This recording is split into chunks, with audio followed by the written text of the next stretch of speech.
Olá, como vai? E hoje a gente vai falar deste livro aqui, O Investidor Inteligente.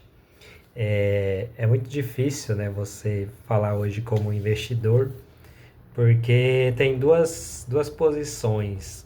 Se você dizer que é um investidor e está falando sobre investimento, as pessoas vão dizer de que se você fosse, não estaria perdendo tempo falando disso aqui, principalmente na internet, né?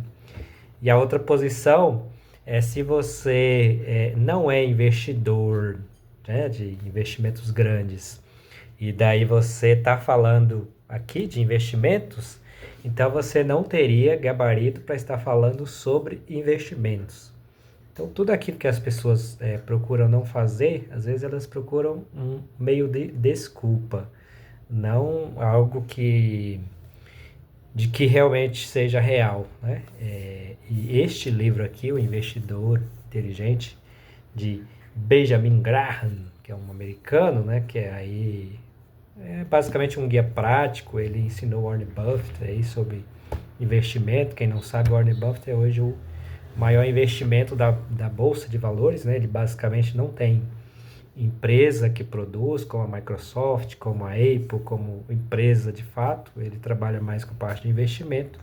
Tem consultorias de investimento e investimentos próprios. Então ele baseia-se muito nesse livro, pelo que entendi que eles eram meio que amigos. E é um livro muito interessante que eu estou iniciando aí a leitura. Já tive várias recomendações aí de pessoas que eu sigo aí na internet, né, no YouTube, e é um livro muito bem recomendado. Eu estou começando a leitura e estou gostando bastante, que é a base, né, de você estudar a empresa, estudar seu risco, porque, como diz Warren Buffett, não existe investimento de risco, existe aí a falta de conhecimento ao investimento, né? Então, bolsa de valor é de risco e bolsa de valores não é de risco. Só depende de como você está entrando, né? De qual sua capacidade de entrar em um investimento na bolsa de valores, porque ela oscila bastante e isso pode lhe colocar em risco. E você também pode não ter paciência, porque às vezes demora tempo na bolsa, a hora ela cai, a hora desce.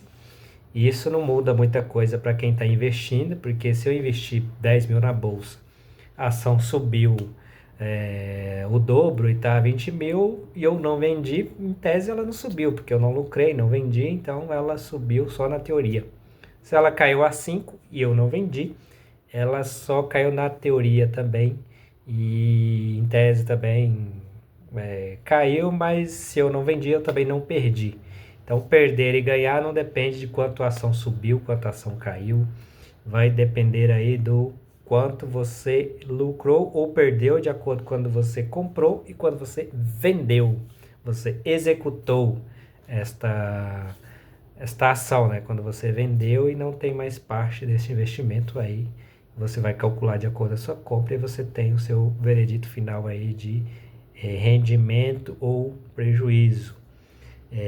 Então é isso. E aí ele fala que quando tá na hora dele vender, ele adora os otimistas, né? Porque tá cheio de pessoas comprando, porque a bolsa tá bombando e a coisa vai girando e ele vai vendendo. E na hora de comprar, ele adora os pessimistas, né? Porque é a hora que todo mundo tá desesperado para vender e ele vai lá e compra. E tem muitos do mercado aí de ações, por exemplo. Ele fala mais de ações, né, nesse livro. Então, muitos do mercado de ações eles fazem propositalmente quando tem bastante dinheiro, então conseguem mexer nas ações, nos valores, e aí para ele vender ou comprar, ele faz um movimento lá que isso acontece. E tem aqueles que têm a mesma quantidade e não faz propositalmente, ele simplesmente vai querer ou precisar vender, ele faz, e quando isso acontece, da mesma forma, o mercado entra aí para cima ou para baixo no parafuso. Não necessariamente tem a ver com maldade ou bondade desta pessoa, mas um movimento muitas vezes natural e outras vezes estratégico. Então, se você mexe com bolsa de valores ou vai mexer, você tem que estar atento a isso, de que quando, por exemplo, Warren Buffett vai vender uma ação, caso alguém espalhe que ele vai vender, só por isso já muda muito. E aí, se ele vender, aí que muda mais ainda, né? Aqui no Brasil, a gente tem o Luiz Barsi, que é um exemplo desse. Então, é o maior acionista pessoa física. Caso ele venda alguma ação, isso vai ter uma repercussão grande, porque tem muito dinheiro. Ele recebe 1 milhão de dividendo ao dia por dia. Então, se ele pegar só esse dividendo, comprar de uma vez aí, dependendo da ação, que é aquela que a gente fala liquidez, né? Se ela comprar uma Petrobras, uma Vale, isso não faz muita diferença. Mas se ela comprar empresas menores, por exemplo, Irani, algumas empresas small caps, né, que diz, aquelas pequenas da bolsa, quando ele compra, então ele vai fazer uma diferença enorme na oscilação do valor desta ação. Ou quando ele vende também. Geralmente ele compra empresas maiores, então na venda sofre, mas sofre menos. Mas diríamos que ele decida comprar uma empresa de menor porte, ela vai sofrer bastante, porque é uma pessoa de muito influência e também de muito valor financeiro, né?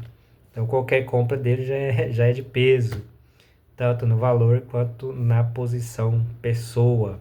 Então ele coloca ali o seu dinheiro, alguém fica sabendo, o Luiz Barsi investiu, eu vou investir também, e acha que porque o Luiz Barsi investiu, ele deve ir no balaio, né?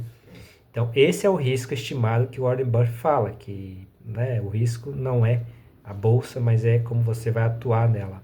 O Barsi, ele pode jogar, o Warren Buffett, ele pode jogar, ele pode pegar aquilo que o Barsi fala, né? Coloque o dinheiro de pinga, não coloque o dinheiro do leite. Então, não é o que ele está comprando, é como ele está comprando, porque ele está comprando. Então, cada um tem um fundamento, cada um tem uma posição, e aí você vai executar de acordo com as suas premissas, aos seus objetivos. Se você tem o objetivo a ganhar em curto prazo, a bolsa é arriscada, você precisa saber ainda mais. E a longo prazo, você precisa saber também, mas tem um tempo maior ali que você deve ter paciência.